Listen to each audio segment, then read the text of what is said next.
Okay, so my name's Jonni Walker.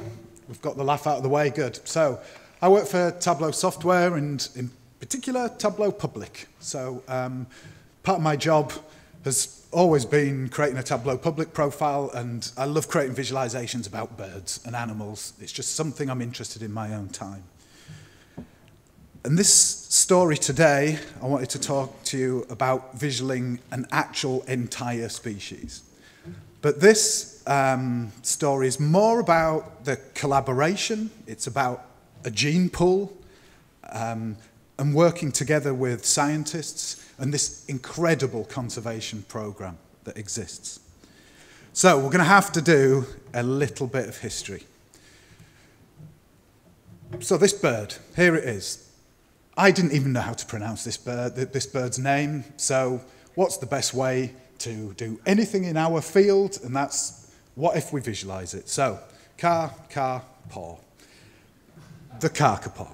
So, this bird, it's a flightless, nocturnal, ground-breeding parrot, the largest one in the world. It's endemic to New Zealand, and it's nocturnal, and its name means owl parrot. And these things live to, they actually don't know. And we'll come to that in a minute. So, we're talking about a gene pool, we're talking about places, we're talking about a population. So, New Zealand, here it is. That was where the Kākāpō lived. It was extant across the North Island and the South Island. But the kind of tasty things, easy to catch, and the population started to decrease a bit. And then, of course, who came along? Of course, we did. We always come along and we bring these predators to places, and that just destroys things. And so cats and rats and stoats had this incredible effect on the population of this bird. Like I say, it's flightless. These things didn't know what to do. If you ever hear Douglas Adams talk about it in a Last Chance to See, it's wonderful, his quotes. There's quotes on there, but we'll come back to that later. So this bird, this is where it was, and the place is important in this respect. With regards to the conservation program and what they do, they translocate birds, they move them around. But it's also to do with the place in terms of the gene pool of the species, where these birds particularly come from. So humans came along, and the population was decimated in the North Island, just completely gone, except for a tiny little island. We'll have a look at that in a minute. Now, the big bit of green up here is an area called Fiordland. There's a particular island on there. It's very, very remote, and a lot of the predators haven't quite got there. And then there's a Stewart Island at the bottom, and there's another tiny island up at the top. We'll show you in a minute. But that's where the birds ended up. But it's very, very important, these place names. So Fiordland. And what happened was, that's where they are now. They're on 3 islands. Now, this is my north of England Maori, and I do apologise to anybody out there that's there. Anchor Island, I can pronounce that. But this is Whenua at the bottom, and Hotaru. I think that's right, anyway. But what's important here is those islands and the gene pool. There's only 3 places that are now predator-free because of this conservation program. Translocating them. They've had to move these birds away just to save them, just to save them, just to make that species exist and survive, never mind the gene pool itself. So a little bit of history. Quick. Richard Henry, 1894. He was the first person that really started to lead the conservation program. He led an effort to relocate several hundred of the birds to a predator-free resolution island in Fiordland. Very important. Richard Henry, remember that name, and Fiordland. Very important for the gene pool in the future. Nothing much happened then. And then 1949 to 1973, I know that's a long period of time, newly formed New Zealand Wildlife Service, 60 expeditions it led in that time to actually find the Kākāpō, focusing mainly on Fiordland. And they caught 6, but they were all males. And they were just like, well, what are we going to do about that? 6 males, that's all they found in that time. 1974, they found 18 more birds. No male, still all males, so 1974, all males. But then, 1977, on Stewart Island, that was the green island at the bottom of the map, a breakthrough. A large population was actually found on this island, about 170 birds. And then in 1980, they actually found some females, so hurrah. I don't probably need to explain the importance of females and males when breeding. I'd say that, but Jurassic Park. Anyway, no, that's different. Anyway, however, so the Stewart Island birds have really been the foundation for the future conservation program of this bird. So the Stewart Island and the Fiordland birds. Now, these birds were classed as the founder birds. Then, what's happened? 1980 to 1970, island sanctuaries. They started translocating these birds, moving them to predator-free islands, eradicating the rats, etc. Some of the rats even swam across to one island at one point and just ate all the birds and the eggs and the chicks, and you just think, oh God, they actually swam across. Go back quickly, right, okay, 1995, we go straight through. The population actually decreased to 51 birds. That's all there was left. Now, that's a small gene pool, very, very small. Thought we're going to have to do something about this. This is where the Kākāpō Recovery Program was created in 1995, 1996. That's the organisation that I've now been working with. Myself and some collaborators have been volunteering our time on this. But on the picture on the right, there's Deirdre Verco. She's the manager of the whole programme. Some bloke in the middle, I don't know what his name is. He does famous stuff about animals and stuff. Sir David. And on the right is Dr. Andrew Digby, who's the lead scientist for the Kākāpō Recovery Programme. Next important thing. The Kākāpō 125 project, that was a genome of all the 125 living birds at that particular time in 2018. That's the first species, complete DNA sequence for every member of an entire species. That's another thing in itself, but very important for the future of the conservation of the birds. Who knows what this will hold in the future? So, this is where we're at the moment. I love the WWF. I love the thing they did where it was 1 pixel per animal for a species. That's what it is like for the Kākāpō in 2018. So, the first real data they had for population was in 1977, straight through to the present day, and that's the population trend. It's probably very unclear. I do apologise for my slides on this. Colour in data visualisation is so important, but it's even more important on a big screen and projector. Andy's going to kill me for this later on. Anyway. 1977, 167 birds. 1995, it dropped to 51. That's when they had to really start working on the programme and conservation. Translocation. Imagine that gene pool, 51 birds. And so, we're at 148. That is all there is left in 2018. It's still such a small number. It's still such a small gene pool. So, again, apologies for the thing. This is about a visualization for an entire species. And it started with a list. Ever since I've written this, I've had hot chocolate in my head. It started with a list. Anyway. So, Wikipedia, a list of birds, a list of Kākāpō. What did it tell you on there? Look, I couldn't believe it. I just couldn't understand that there was, number one, 148. We know the females, they're all individually named. They know when they're hatched. They know their mother, they know the father. And the names are wonderful things. They're named after people who've helped with the conservation. So Richard Henry is one of the birds that's there, very important bird for the future.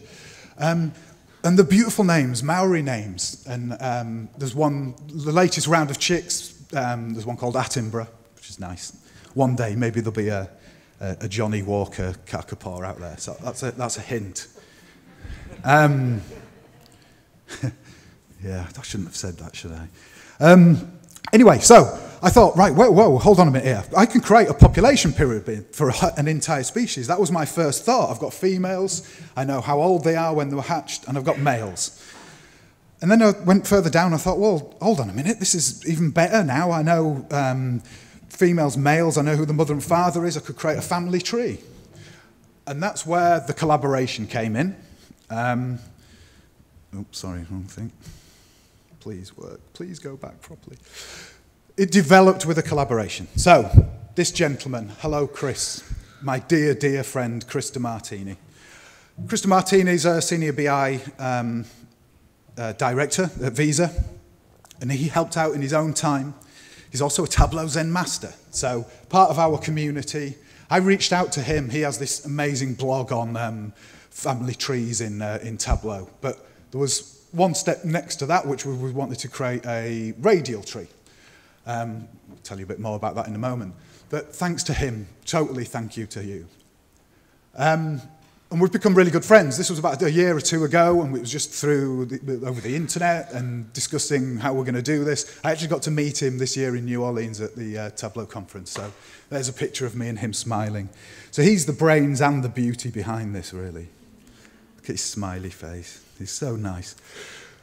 Chris has also just created an extension API for Tableau for these radial trees, which basically is just going to cut out so much of the hard work and maths for people to create these things. It's going to be very, very cool.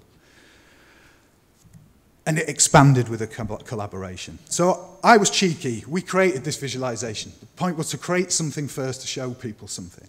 I was so cheeky on Twitter. I always am anyway. I'll ask people all sorts of things. I don't care. If you don't ask, you don't get it. This is Dr. Andrew Digby. Now, he's an astrophysicist by degree, or PhD, and I don't know how he's from the UK, actually, but somehow he did something about kiwis, the birds, the kiwi, and then ended up doing the Kākāpō. I reached out to him and said, oh, look what we've created from that list. And he sort of went, wow, can we add to this? Can we do more with it? And can we... And this whole sort of communication, I've probably talked to him more than I have done my own mother. You know, it's created in the last year or two. Yeah, sorry, Mum, but yeah. And I cannot underestimate the importance of speaking to the experts, finding out what's going on, asking questions, clarity. I need to know what's going on with this bird. What does that mean? What does this mean? How do you pronounce stuff in Maori? All that kind of thing. And what a wonderful organisation they are. It's not just Andrew. So Deirdre is the manager. And there's this whole team who've helped out and worked on this visualisation. So he works for the Department of Conservation, which helps to fund the Kākāpō Recovery Program. So we go to the visualisation itself. And sorry, it's probably not going to be that clear up on here. However, so we were talking about founder birds. Yeah, it's not that clear, is it, on there? Apologies. We're talking about founder birds. Now, this radial tree, these are the founder birds in the middle, which you can't see in grey. That's terrible, so apologies. You can have a look at it later online. But in the middle there is a ring of the founder birds.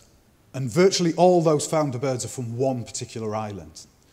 But there's one bird which is down here, which is Richard Henry, named after that amazing conservationist. Now, that particular bird was from Fiordland, whereas the rest of the birds are all from Stewart Island. And so the genetic diversity from that one bird, who is sadly now deceased, is so important. So his offspring, how many offspring are there? 1, 2, 3, 4, 5, 6. They're so important to the future of the species. The other birds, you can see on the radial tree, if you could see it properly, sorry. But you can see, you know, how many offspring they've had. We have the size relates to the number of offspring they have. Then they added extra layers of data and intelligence with regards to the islands. Which islands are the birds hatched on? It's so important to translocate them, move them around. If a bird's been so successful, you can't keep it in the same place. Its gene pool's just going to get watered down all the time. And so creating this was something they really wanted to see. And it's a bit weird. It's a weird way of doing it from the founder bird point of view, but it's from that genetic origin. That's why it's important. It's not a normal way of looking at a population pyramid or a radial tree. Because there is a sort of way there, if we push it onto the females as well, you can see who's interacted with who and which birds are... I mean, I'd have to have a look later, but basically I think a brother and a sister may have done something together, and anyway. But it's all about that, and they can see that, and that wasn't so apparent in a list of data. It wasn't that apparent. And the team used this, and it's going to be published next week, I think, and it's embedded on their webpage and on the Wikipedia page. But also a population pyramid for an entire species. They actually don't know how old they are, and that's where the Genome project comes in as well. They don't know how old they are, but hopefully we'll be able to find this out. They don't know how long they can live for. The oldest known bird is 37 years old, and that was discovered in 1975, I think, something like that. They know the discovery dates of some of them, and not all the rest of them. But it's important when you're looking at this, so we can pick an island, and then we know what the population pyramid looks like. We know how many males and females are on there. We know how old they are. We know where they are. And all this intelligence has been added with extra work with the Kākāpō Recovery Program. So it's something I've loved spending my time doing. But the genome information is also going to help out with traits, positive traits, negative traits, disease. With such a small gene pool, you're going to get inbreeding, you're going to get disease and problems like that. There already are problems. So it's even more important to know where the birds were hatched, where they were, spreading, translocating, moving out to different islands.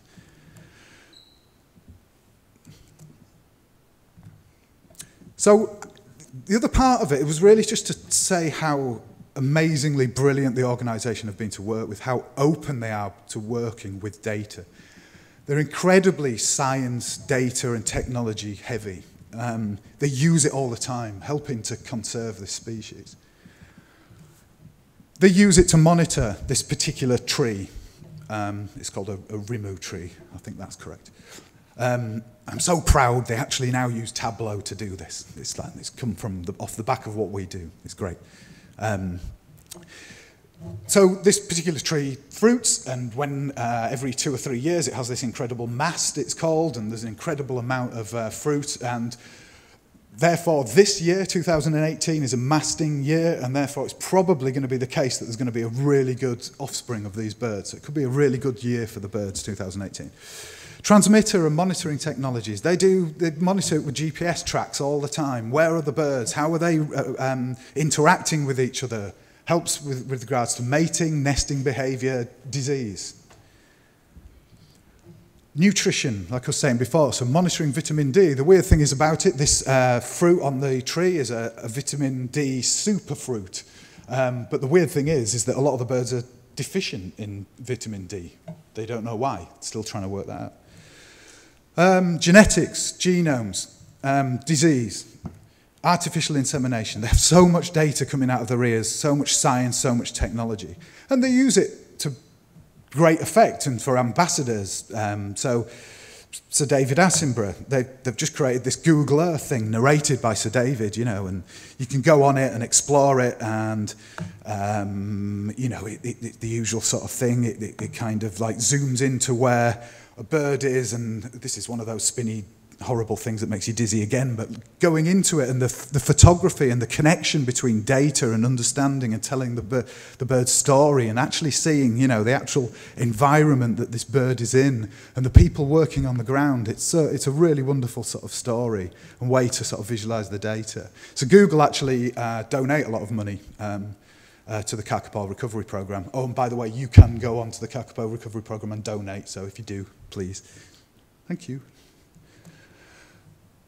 Yeah, so just getting involved with this thing and so many questions and asking questions, communication to and fro with data, and just helping out. It's just been an amazing experience for me. So I wanted to leave you a little bit with this Douglas Adams quote for the last chance to see. So the Kākāpō is a bird out of time. If you look one in its large, round, greeny brown face, it has a look of serenely innocent incomprehension that makes you want to hug it and tell it that everything will be all right, though you know that it probably will not be. Now that quote was actually done a little while back when the last chance to see was done, when the population numbers were really low down. But I think with the genome project, better data analysis, better science and technology, I think, you know, I think he's probably going to be wrong. And they're doing pretty well. The numbers have tripled. So That is the Kākāpō Recovery team. That's where they are. That's the whole team who's looking after these 148 birds, and just think they're absolutely amazing. So one last thought to leave you with. Has anybody ever seen this GIF or meme? Happy dancing bird, right? Now, anybody know the true reason why this bird's so happy? People use that in our internal Slack channels in Tableau. They're tweeting this little bird out all the time. Sometimes it's like a rainbow colour, this little happy bird. I still don't think they know why it's happy. So if you go onto YouTube and search for Stephen Fry and Kākāpō, you will actually find out down there in that box the reason why that bird is so happy. It's very funny. I was going to show it, but it's 2 minutes long, and I've probably overrun anyway. So, yeah, so thank you very much.